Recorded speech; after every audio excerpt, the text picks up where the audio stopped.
All right, Magic Makers, welcome back. And today this is an episode that's been sitting on my heart for a really long time. And if I kind of think, if I think back, like I've been sitting on these thoughts for a long time. And finally, probably in the last year, I feel like it's time to speak them out loud. And I'm also just getting the feeling that a lot of you guys might be in the same boat. A lot of you guys might have starting to have these same thoughts and feelings. So let me just stop all the rambling, Kim, and just get to the freaking point.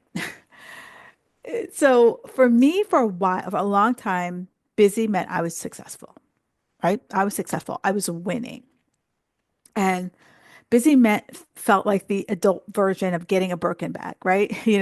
For those of you guys who aren't familiar with a Birkin bag, it is this handbag that like you have to get on this ridiculously long wait list. And then even then, I'm told that they might even look at your name on the list and be like, are you worthy of getting this bag?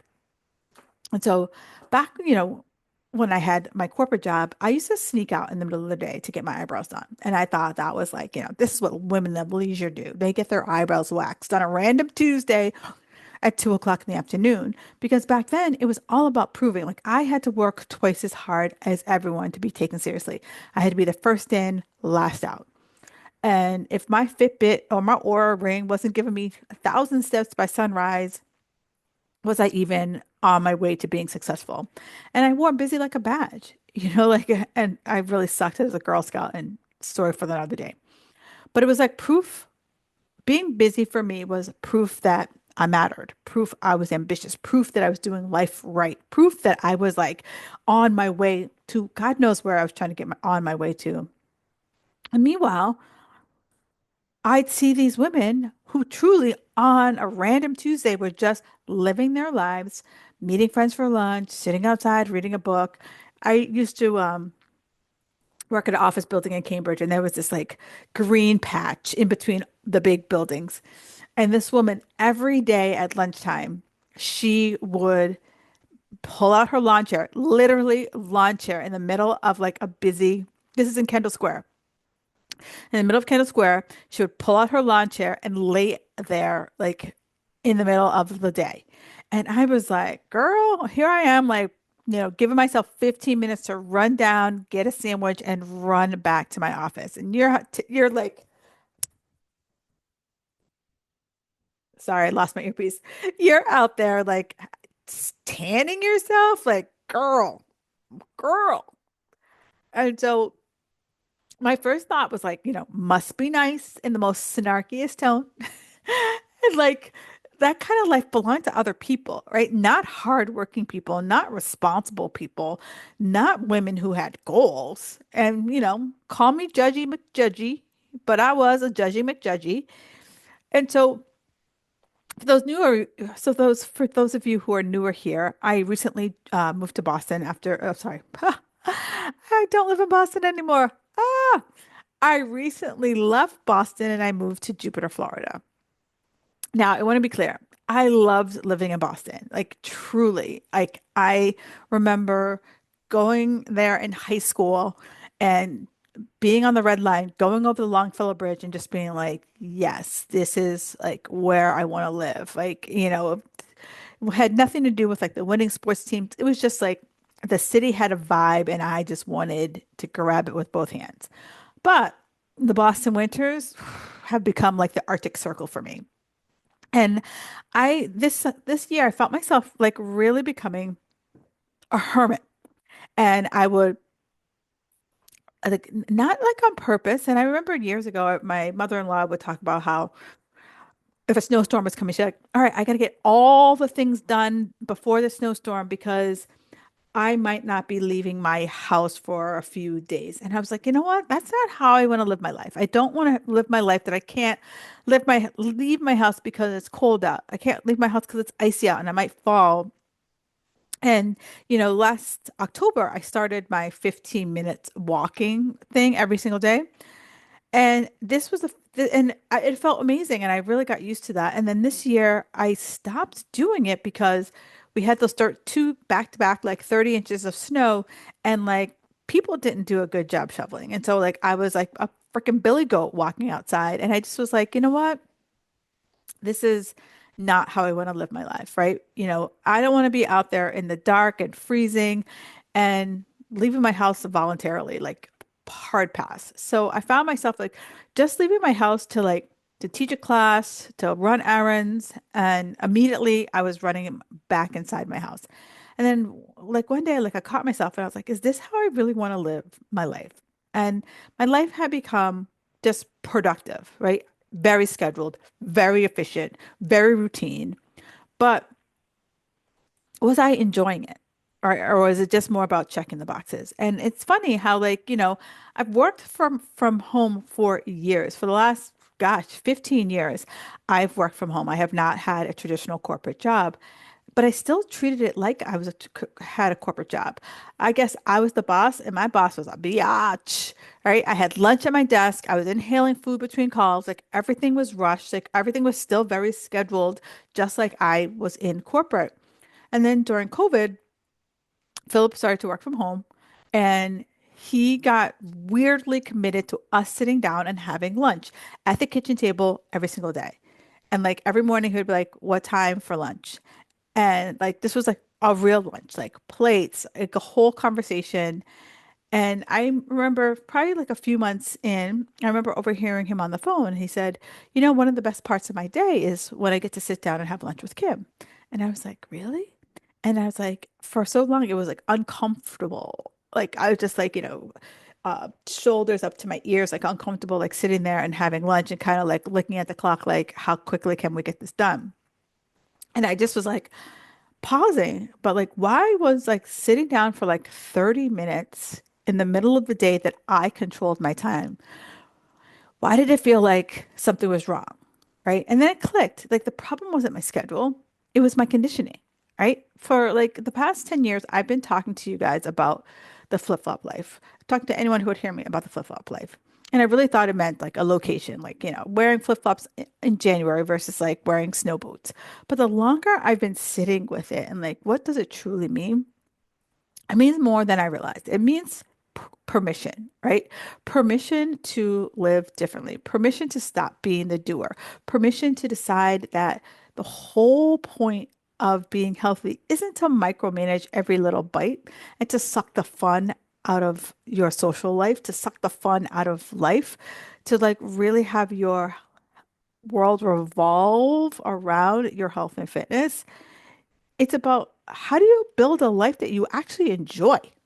And, for years, and maybe you feel this way too, I have been the handyman of my life, just fixing things like I'm freaking Maytag, trying to maintain things, manage things. Like I'm the super, like, this will date me, but there was a TV show, and it got a reboot on Netflix, I believe, called One Day at a Time, right? That's how we first met Valerie Bertinelli.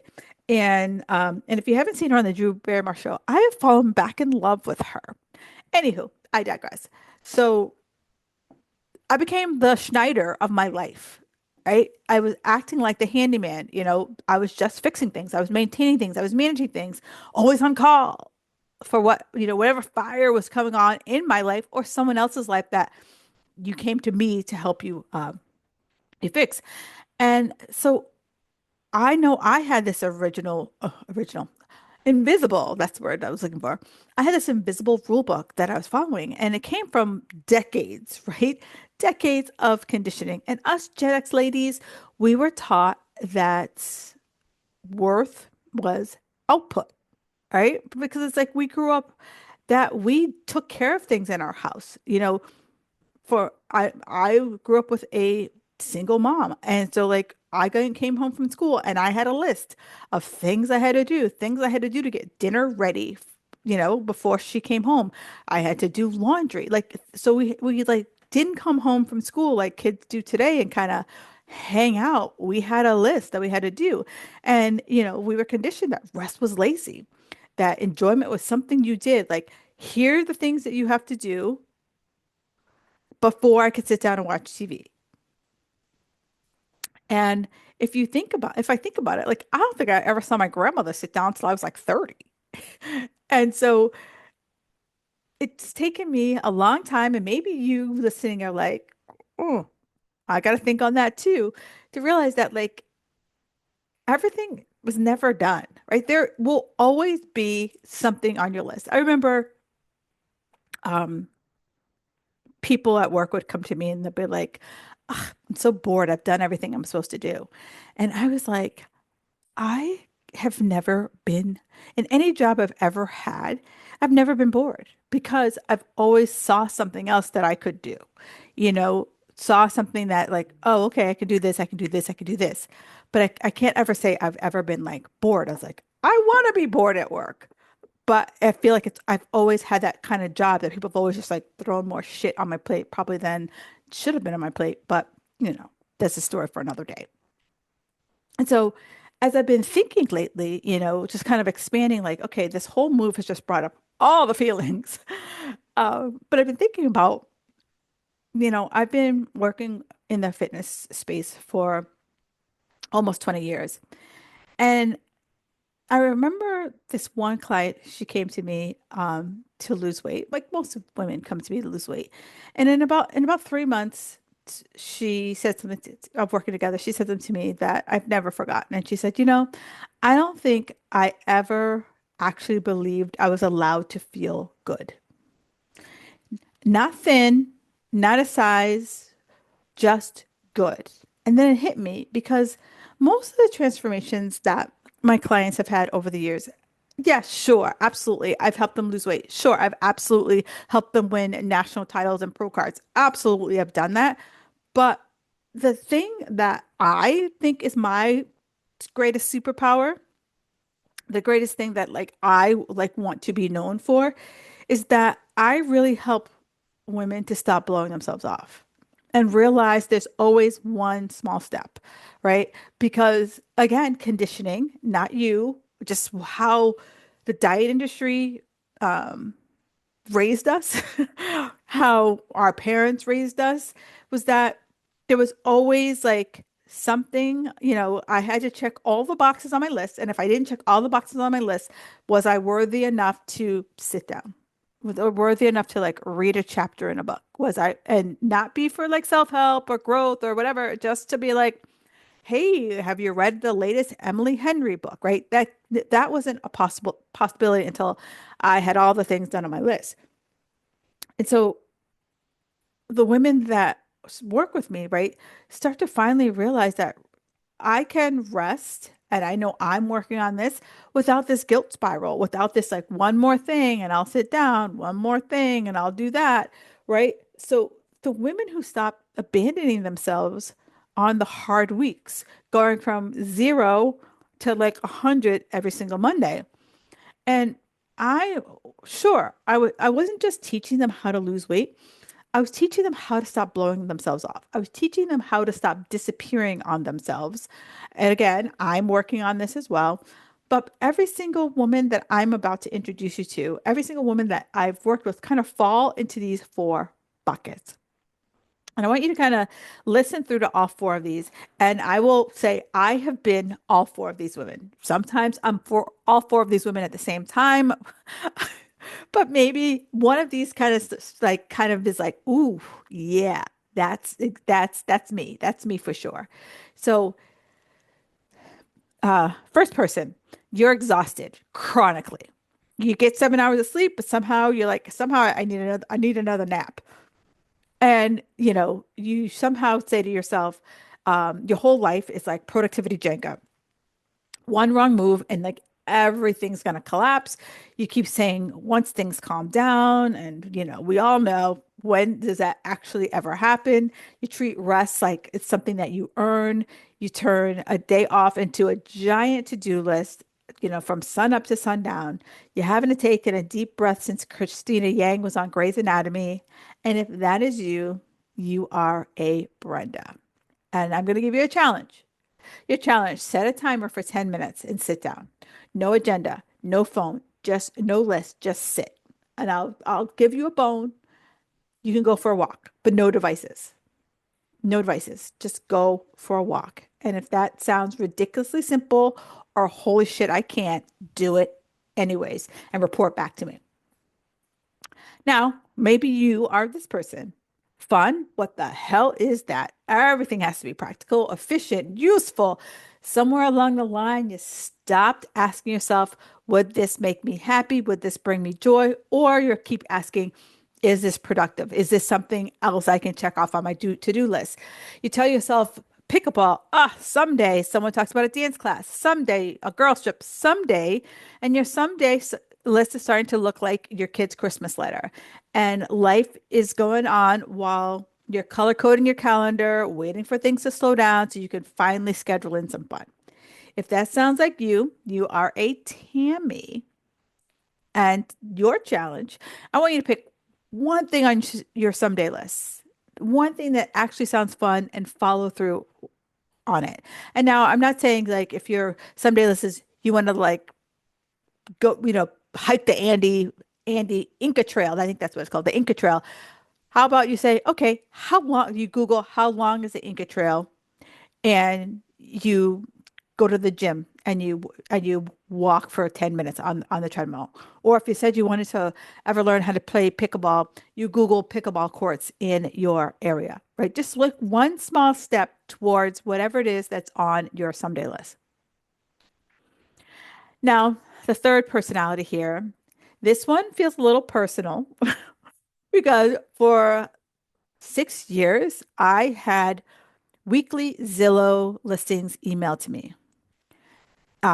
This and full disclosure, Philip and I literally started talking about moving to Florida, during our COVID walks.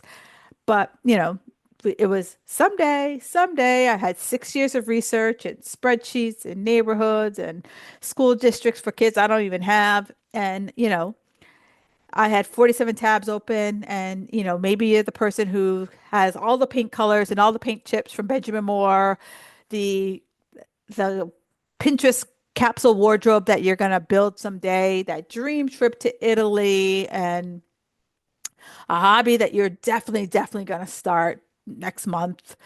You know, maybe you've researched your future life, but you haven't actually figured out how you're going to live it. And, you just keep thinking to yourself, when I have more time, when things slow down. If that's you, you are an Iris. So, girlfriend, let's stop researching. Let's make the reservation. Let's book the trip. Whatever the thing is that you've been planning for 6 months or 6 years, take one real step towards it today. And then our last one, I call her Faye. Faye thinks staying connected means liking someone's Instagram post. You find out about a friend's promotion because you saw it on LinkedIn. She keeps telling herself, oh, we should get together sometime. And then you never, ever pick a date. And then you can go like 3 years without noticing that, like, hey, we actually haven't ever got together. Everything becomes about obligations and logistics. And somewhere along the line, we just stopped connecting with friends. Like everything became a opportunity for something else. And if that's you, you're a Faye. So what I want you to do is I want you to think of the first person that you thought of that like you haven't seen in a really long time and shoot them a text, like a true text, and ask them to coffee. Ask for like a quick video chat. And not someday, like literally be like, and it's funny because I'm, new to Florida. And this woman that I went to college with, and she was a good, like we were in college, like we were really good friends. And she found out I was moving to Florida, and she literally texted me this morning and she said, hey, Kim, I hope you're settled. How about Friday or Tuesday for coffee? Like literally, like Friday or Tuesday. Not like, hey, when you're settled, give me a holla. Like literally it was like this time or this time. And then I was like, okay, I'm not gonna be a Faye and like look at the text and forget to text her back because guilty. I was like, hey, I'm out for the next 2 weeks, but what do you got in June? Right. So that way, like it moved the conversation forward. So I want us to start being like that in our personal life. I know in my business life, when I'm with a client, I'm like, okay, girl, when's our next training session? Let's get it in the books. Like before they even put down the last dumbbell of the last set, when's our next meeting? Can we set this up for the next 4 Tuesdays, right? So I want us to get into that habit if you feel like you're a Fae, because I'm straddling the Fae Iris line, especially when I was moving, right? So I just kind of was like in my own bubble of just trying to get my shit together.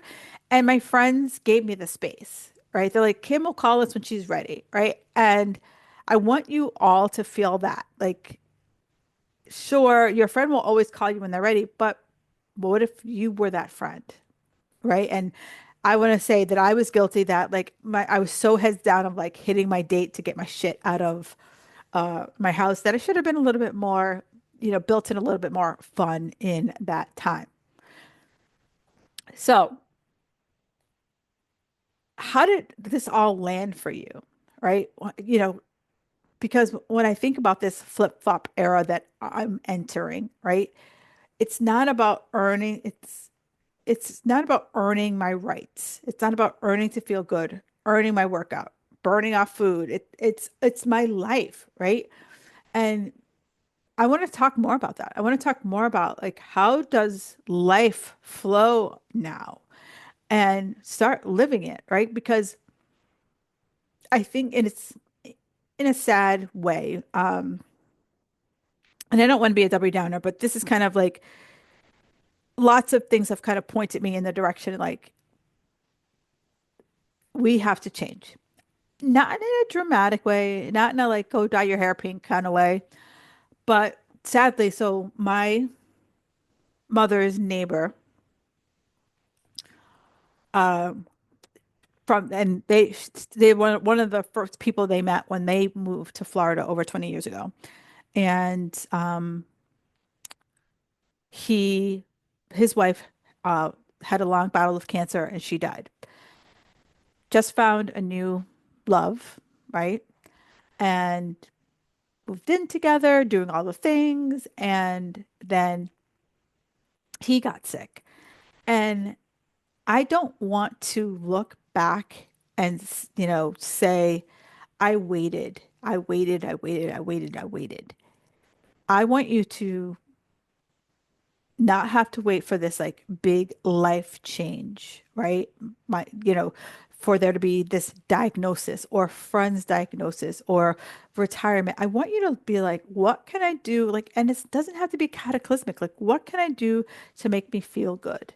Right? For me, feeling good is like, I know I always need to live near water. I don't need to live on it because I am not about to be clinging on to my chandelier when a hurricane comes.